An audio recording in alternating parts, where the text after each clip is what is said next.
Hi, very glad to see you on the channel. Before you start listening to the story, write in the comments whether you like the voice on the video. I used to think love meant sacrifice. That's what I told myself when Megan rolled her eyes at me in front of her friends or sighed loudly whenever I spoke at dinner parties. It's what I believed when she corrected my pronunciation in front of our colleagues or laughed at a joke I didn't know I was making. Sacrifice. That was the price of love. But love isn't supposed to make you feel small. It started as little things. A dismissive glance when I shared an idea. A snide remark about how I used to have potential. At first, I brushed it off. She was tired from work, stressed about deadlines, things I, as a stay-at-home dad, couldn't possibly understand. At least, that's how she put it. "You wouldn't last a day in my shoes, Jake," she'd say, sipping her wine after a long day. Some of us actually have to work. Some of us. Like I didn't spend my days juggling school drop-offs, grocery runs, and making sure our daughter didn't outgrow her clothes before I could afford new ones. Like I wasn't the one keeping our home together while she chased her career. But Megan wasn't cruel. Not outright. It was never screaming or throwing things. It was worse. It was the slow erosion of my confidence. The way she made me question myself. I started hesitating before I spoke, wondering if what I said would be met with another sigh, another eye roll, another thinly veiled insult. Then came the family gathering.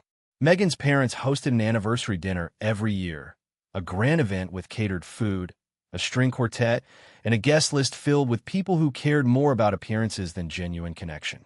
I used to enjoy these nights before I realized I was part of the entertainment. I should have known when Megan rested a hand on my arm before we left.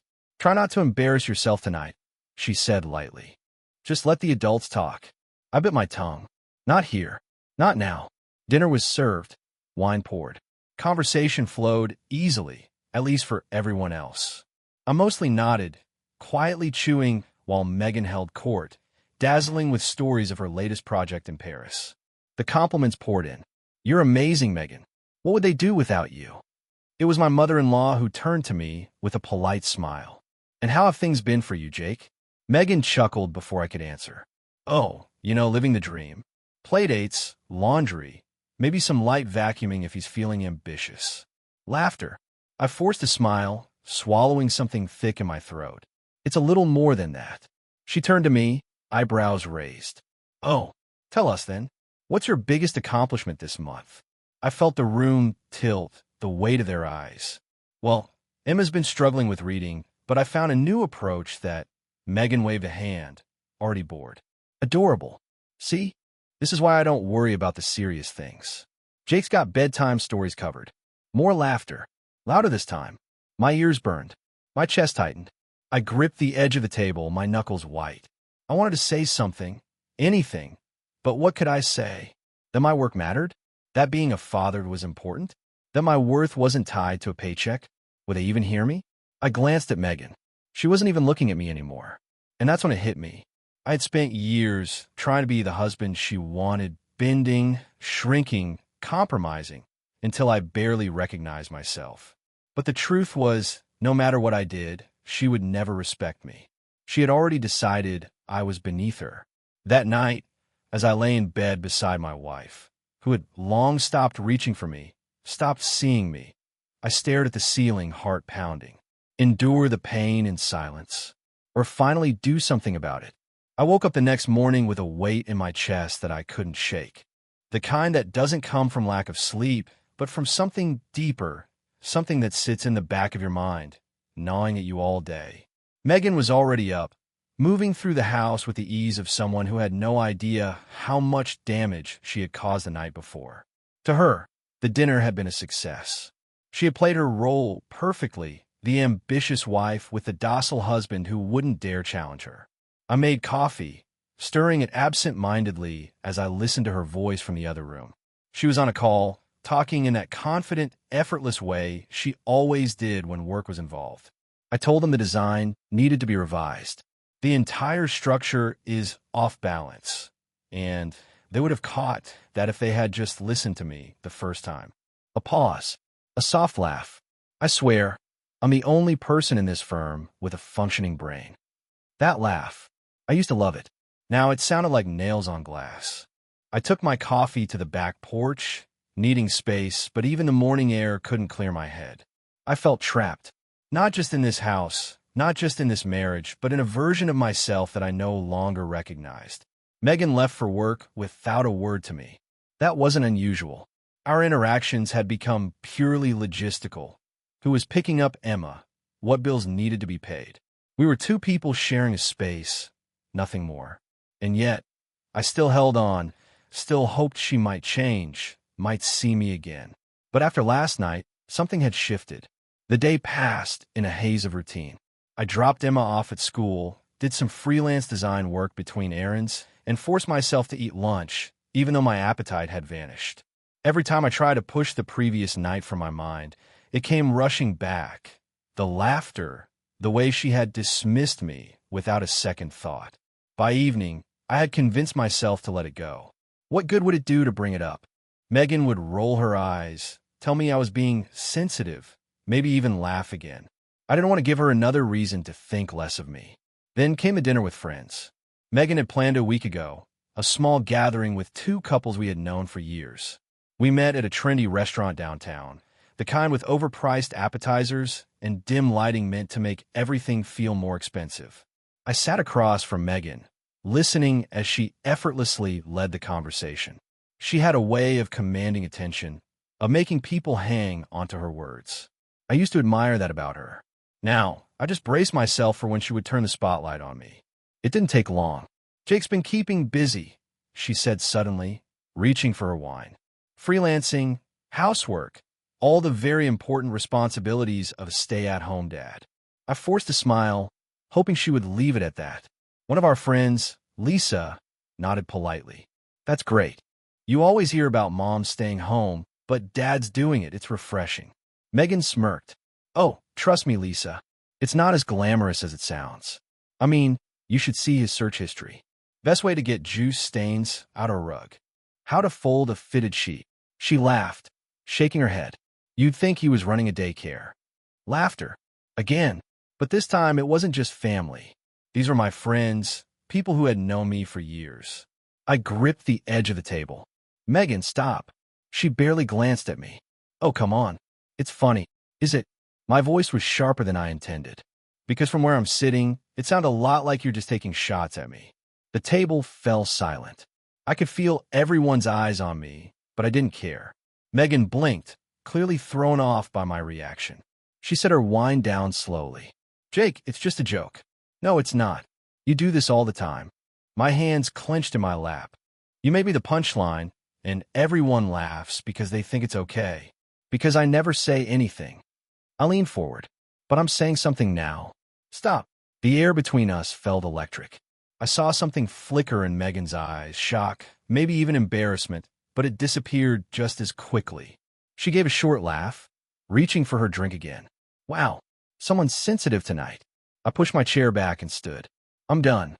Megan frowned. "What?" "I'm done being the joke," I said, tossing my napkin on the table. "You want to impress everyone at my expense? Fine, but I'm not sitting here and letting it happen anymore." I turned and walked away, my heart hammering against my ribs. I didn't wait to see her reaction. I didn't stop to hear what our friends would say. I just stepped out into the night air, inhaling deeply as I felt the tension in my chest finally start to release. For the first time in years, I had stood up for myself, and it felt good. As I walked to my car, the realization settled over me. Megan didn't just undermine me because she saw me as less than her.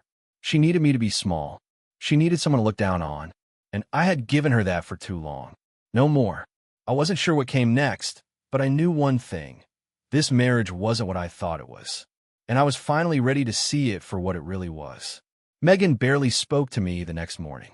She moved through the house with the cold efficiency of someone who had already rewritten the previous night in her mind, transforming herself into the victim of an overreacting husband. I didn't bother trying to fix it. For the first time in years, I didn't feel guilty. I didn't feel like I had something to apologize for. If anything, I felt lighter. Emma chattered away at breakfast, oblivious to the tension between us. Megan barely looked up from her phone. I watched her, studying the way she typed quickly, smiling faintly at something on her screen. Probably work, I told myself. But there was something about the way she was acting, the way she turned her phone just slightly away from me, that made my stomach tighten. She left for work without so much as a goodbye, leaving me alone in the house. I had a dozen things to do, emails to answer, laundry to fold, a grocery list to make, but my mind wouldn't focus. I couldn't shake the feeling that something was off. Maybe it had always been there, buried beneath the exhaustion of daily life, but now I could see it. The way she dismissed me, belittled me, it wasn't just about control. It was about something else. By midday, I found myself in our bedroom, absently tidying up, anything to keep my hands busy. Megan's dresser was slightly ajar, one of the drawers not fully closed. I nudged it shut but hesitated. A small, nagging voice whispered in the back of my mind. Check. I swallowed hard. I had never snooped through Megan's things before. I had trusted her. Even now, a part of me wanted to turn away, to shut the drawer and move on. But my gut told me otherwise. I pulled the drawer open. Neatly folded clothes. Jewelry.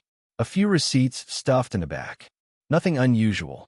But then I noticed the small wooden box, tucked away in the far corner, partially hidden beneath a silk scarf. My pulse quickened as I reached for it. The box was heavier than I expected. I hesitated before flipping open the lid, my breath catching the moment I saw what was inside. An expensive men's watch. Not mine. I stared at it, my mind struggling to catch up. It wasn't just any watch. It was sleek, designer, the kind that cost more than our monthly mortgage payment. And beneath it, an engraved plaque. I lifted the watch, tilting it under the light. The inscription was simple. Pour toujours, M. For always. My hand shook. I forced myself to think rationally. Maybe it was a gift for a client. Maybe it was for her father, though that seemed unlikely. He wasn't the type for luxury items. Maybe no. Deep down, I already knew the truth. My mind raced, pulling at threads I hadn't noticed before. The late nights. The trips where she was too exhausted to talk. The way she had started dressing differently, putting more effort into her appearance. How she had slowly, piece by piece, pushed me down until I barely recognized myself. I set the watch down carefully, closing the box as if touching it too long would burn me. My chest felt tight, my breathing shallow. Megan was cheating. The realization hit me like a fist to the gut. I wanted to be wrong. I wanted to believe there was another explanation, but there wasn't. This wasn't a misunderstanding. It wasn't paranoia. It was the truth, staring back at me from a velvet-lined box. I sat on the edge of the bed, rubbing my hands over my face. Anger surged beneath my skin, hot and volatile. But beneath the rage was something worse: betrayal. A deep, hollow ache that settled in my bones. How long had this been going on? Who was he? Did she love him? Did she ever love me? I wanted to confront her immediately, to shove the box in her face and demand answers. But I forced myself to breathe. Megan was good at twisting words and making me second-guess myself. If I accused her without proof, she'd spin the situation, make me look crazy. No, I needed more. I stood, shoving the box back into the drawer exactly as I'd found it. I moved through the house in a daze, my thoughts spiraling. I replayed every cold glance, every dismissive comment, every moment that suddenly made sense now that I knew the truth. By the time Megan came home that evening, I had a plan. She walked in, setting her keys on the counter, her phone already in hand. She barely looked at me. "Hey," she said absently, typing something before locking her screen. I studied her carefully. I had spent years convincing myself that Megan's distance was because of work stress, that the cruelty was just frustration spilling over. But now I saw her clearly. The woman standing in front of me wasn't just indifferent. She was living a double life. I forced a smile, hiding the storm raging inside me. "How was work?" She shrugged, grabbing a bottle of water from the fridge. "Exhausting. I need a vacation." I nodded. "Yeah, you work hard." She looked up then, slightly narrowing her eyes. She wasn't used to me saying things like that, not without an edge of resentment. She tilted her head, studying me in return. "You okay?" I smiled again. "Of course." She hesitated for half a second, then dismissed whatever doubt she had. She had spent too long thinking I was weak, that I would never suspect, never fight back. But she was wrong. I had spent years letting her dictate the rules, letting her control the narrative. Not anymore. That night, as she slept soundly beside me, I lay awake, my mind racing. I didn't just want proof. I wanted to make sure that when I confronted her, there would be no escape, no way for her to twist the truth. The game had changed, and I was finally ready to play. I spent the next few days watching. Not speaking, not accusing, just watching. Megan had no idea that something inside me had shifted. She moved through our house as she always did, her usual routine unchanged. She still checked her phone with that quick flick of her eyes, still left for work with a calculated sigh about how exhausted she was. But now I saw everything. Every unnecessary late night. Every sudden change in plans. Every moment that should have been insignificant, but now felt like a flashing neon sign. I knew I had to be careful. If I confronted her too soon, she'd manipulate the situation, turn it back on me like she always did. No, this had to be done right. I started small. I bought a second phone. A cheap one, cash only, untraceable. I needed a place to store what I was about to find. Next, I set up a simple GPS tracker, nothing fancy, just a small device I could slip into the lining of her car seat when she wasn't looking. It wasn't paranoia if you already knew the answer. The first night, I tracked her. She left work late, just as she had said she would. But instead of heading home, she took a different route, one that didn't lead to our house. My pulse pounded as I watched the little blinking dot on my screen settle near a high-end apartment complex downtown. Not an office, not a restaurant, a residence. I sat in the dark, staring at the address, my mind racing. That was it. That was where he was. The next morning, I played my role. Made breakfast, kissed Emma on the forehead, listened to Megan complain about how much pressure she was under. She didn't know that I had spent the night running search after search on that apartment complex, finding out who lived there. It didn't take long. The name was right there in the records. A single occupant, a name I recognized from the story she had told about Paris. Julia Moreau. I nearly laughed. Of course. The co-worker. The one she always mentioned in passing, just enough to make him sound unimportant. Now it made sense. She had been laying the groundwork for months, making sure I wouldn't question him. I swallowed my anger and kept digging. The more I found, the more disgusted I became. Social media posts from Paris, just close enough to hint at something, but never too obvious. Photos where she stood just off to the side, never alone with him, but always near. A shadow in the background. A secret hidden in plain sight. The next step was easier than I expected. Megan had always been careless with her passwords. A few educated guesses, and I was in. Her email, her cloud storage, her texts.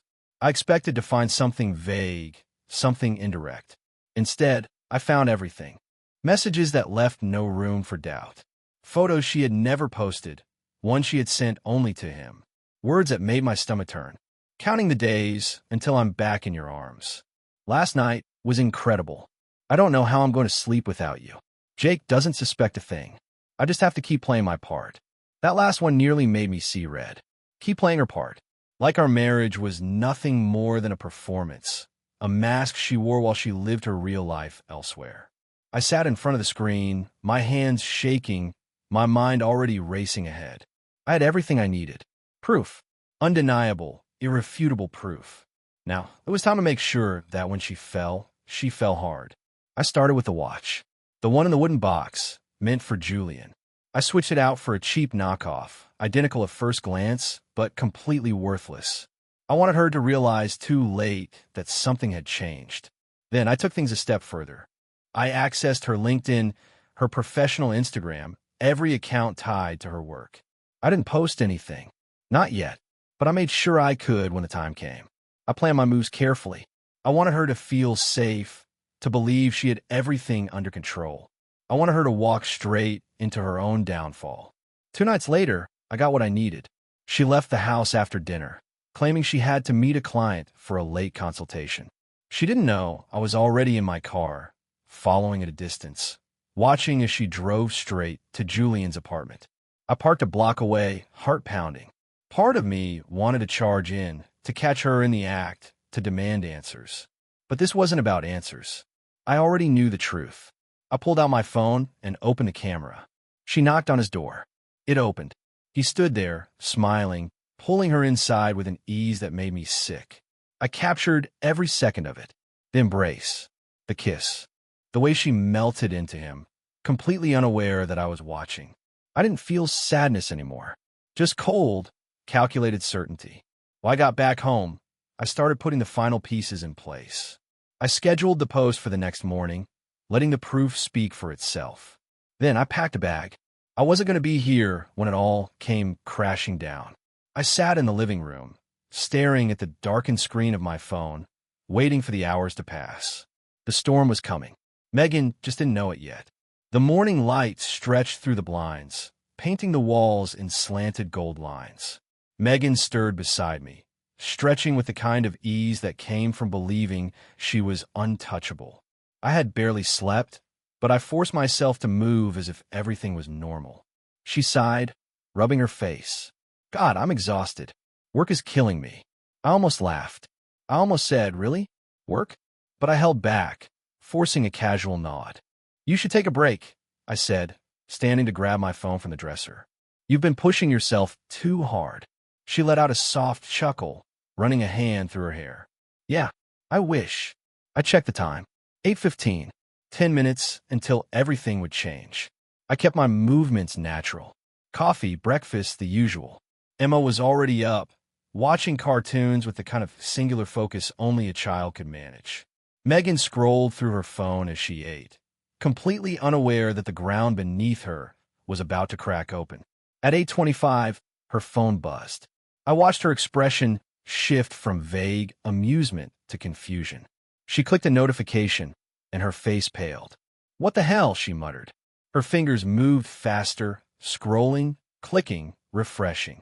My heart pounded as I sipped my coffee, waiting. Then the first call came. Megan stared at the screen, eyes darting to me before she stood abruptly and walked to the other room. I gave it 5 seconds before following, standing just outside the kitchen doorway. Her voice was sharp, panicked.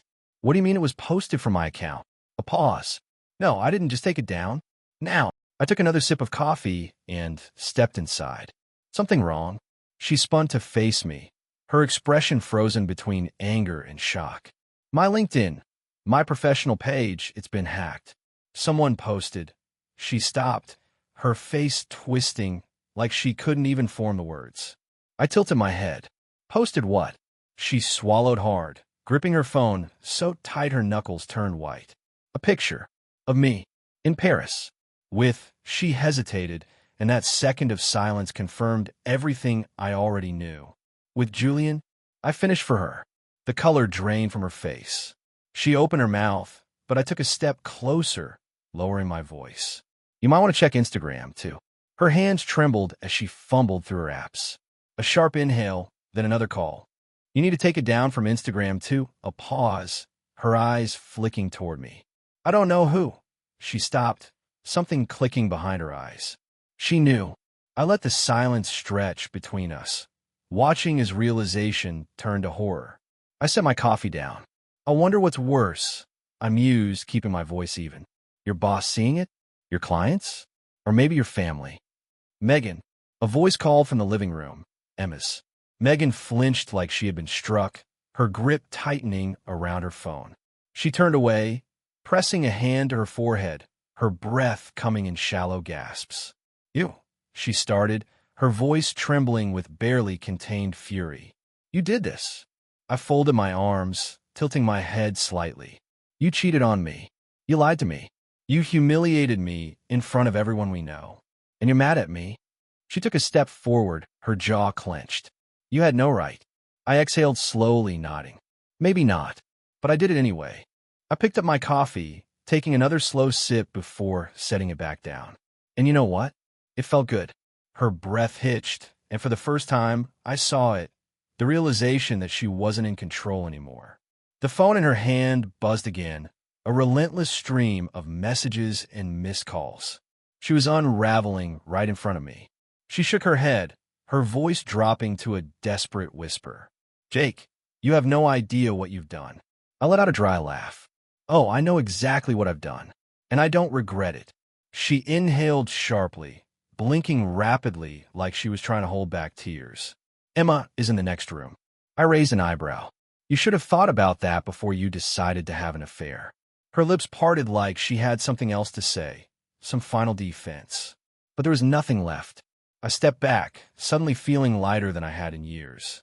I'll be staying somewhere else for a while, I said, grabbing my keys from the counter. I already packed a bag. She took a shaky breath. Jake, wait. I paused in the doorway, glancing over my shoulder. You should probably start figuring out how you're going to fix your career and your reputation, because I won't be around to clean up your mess this time. Her mouth opened, but I didn't wait for whatever excuse she was about to spit out. I walked to the front door, grabbed my bag, and stepped outside into the crisp morning air. As I got into my car, my phone buzzed. A text from an unknown number. I only just saw the post. I swear, I didn't know she was married. I'm sorry. I stared at the message for a long moment, then chuckled softly. Too late for that, Julian. I put my phone down, started the car, and drove away. I didn't know exactly what the next chapter of my life looked like, but for the first time in years, I was looking forward to it. I drove without a destination, letting the road stretch ahead of me while my mind tried to catch up with what I had just done. The weight on my chest, the one I had carried for years, was suddenly gone. In its place was something new, something raw, unfamiliar. Freedom? Maybe. Or maybe just the kind of numbness that follows a storm, the moment when the wind dies down and you realize the damage is already done. I checked my phone at a red light. No missed calls from Megan. No texts. Just the one from Julian, which I hadn't responded to. I imagined her sitting in the wreckage, scrambling to control the narrative, to put out the fire I had set. I imagined her trying to explain it to her boss, her clients, her parents. The thought should have satisfied me, but it didn't. Not yet. I needed to hear her say it. I turned the car around and headed back home. By the time I stepped through the front door, the house was silent. Megan was sitting on the couch, her phone discarded on the coffee table, her eyes distant. For a split second, she looked vulnerable, small. But I had seen this before, the performance, the shift into victimhood. I wasn't falling for it this time. She lifted her head slowly. Jake. I leaned against the wall, crossing my arms. Say it. Her brows knitted together. Say what? The truth. My voice was calm, but there was an edge beneath it. Say what you did. She scoffed, shaking her head. You really think humiliating me fixes anything? I exhaled through my nose. There it is. There what is? The deflection, the manipulation. I pushed off the wall and took a step closer. I caught you. I have proof. Everyone saw it. And instead of owning up to it, you're mad at me. Her lips pressed into a thin line, her eyes narrowing. You hacked my accounts. You invaded my privacy.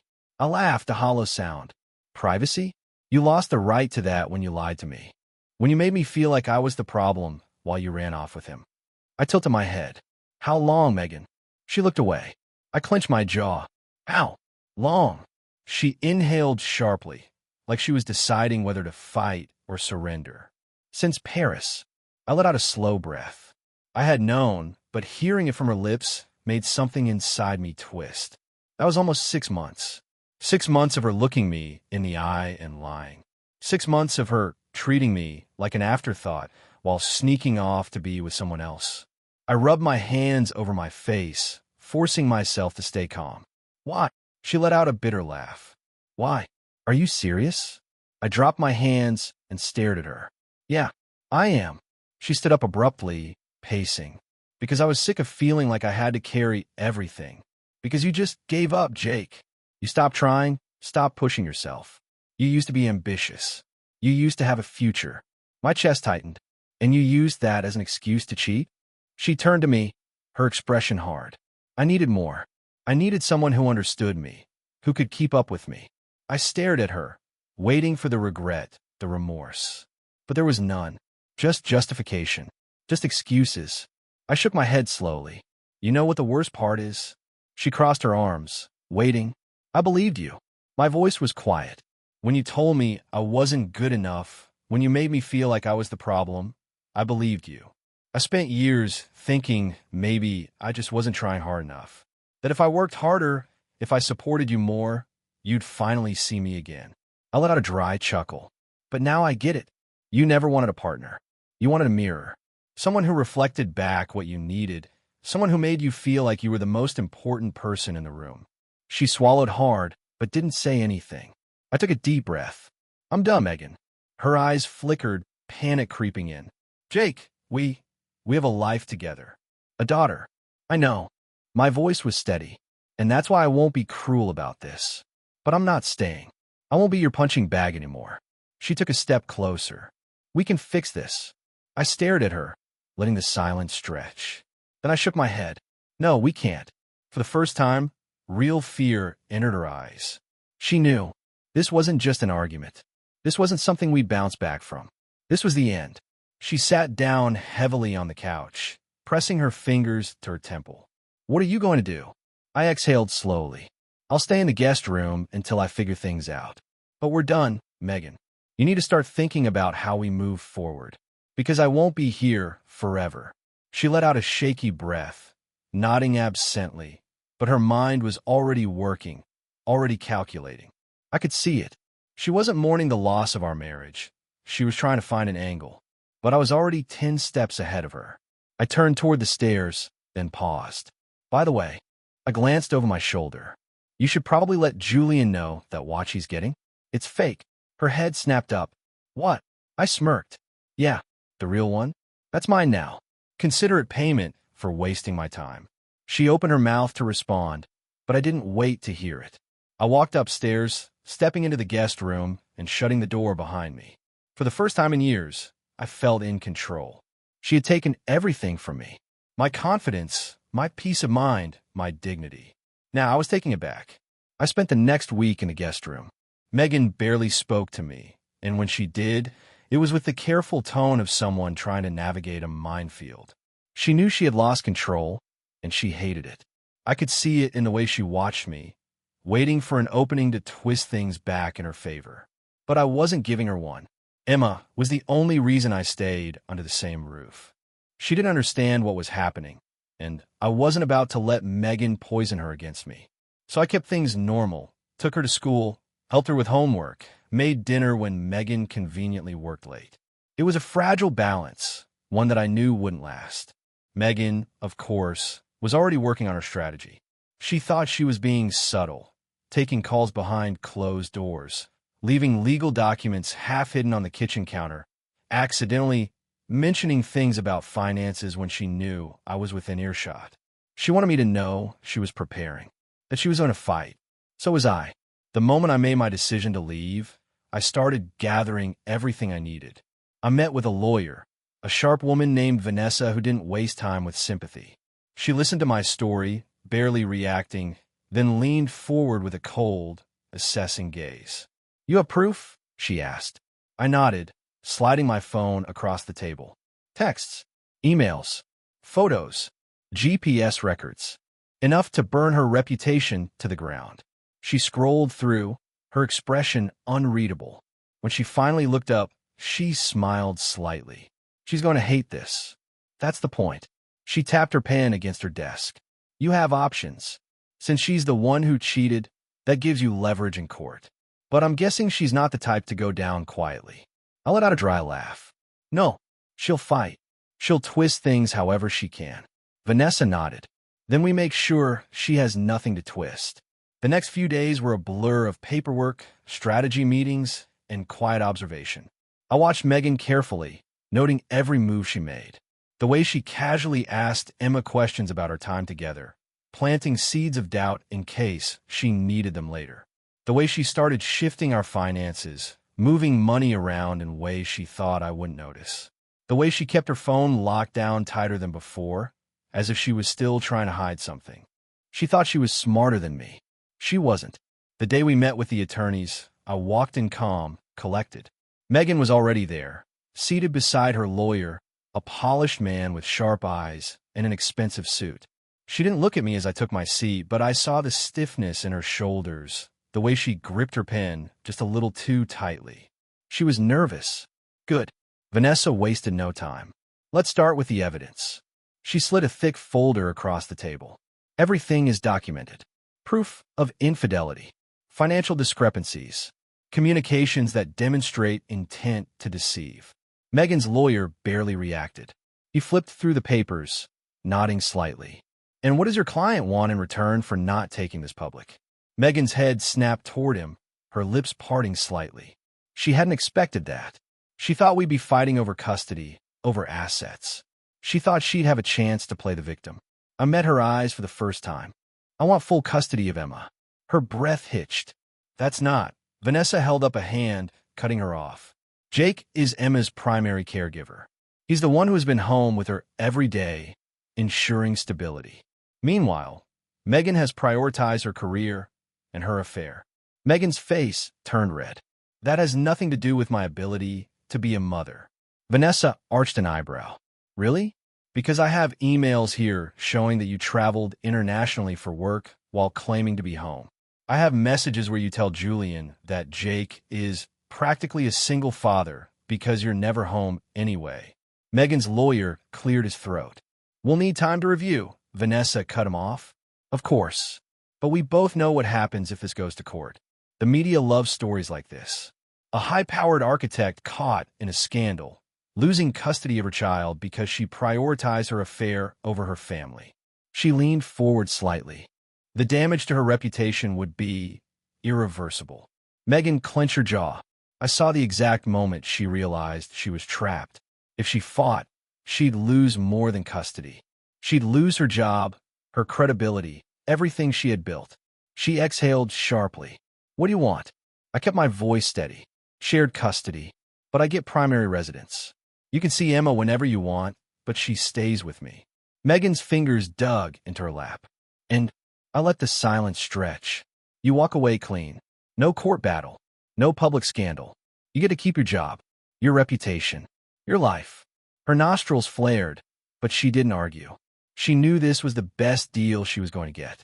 Finally, she nodded. Fine. Her lawyer spoke up. We'll need the agreement in writing. Vanessa smiled. Already drafted. She slid another set of papers across the table. Megan didn't touch them. Not yet. She just stared at me, a quiet storm in her eyes. You planned this. I didn't blink. Yeah, I did. Her lips pressed into a thin line. I never thought you had it in you. I stood, buttoning my jacket. That was your first mistake. I walked out of the office without looking back. Thank you for listening to the end. I hope you enjoyed it very much. Don't forget to give a like and tell us in the comments what you would do in such a situation. For the first time in years, I was free.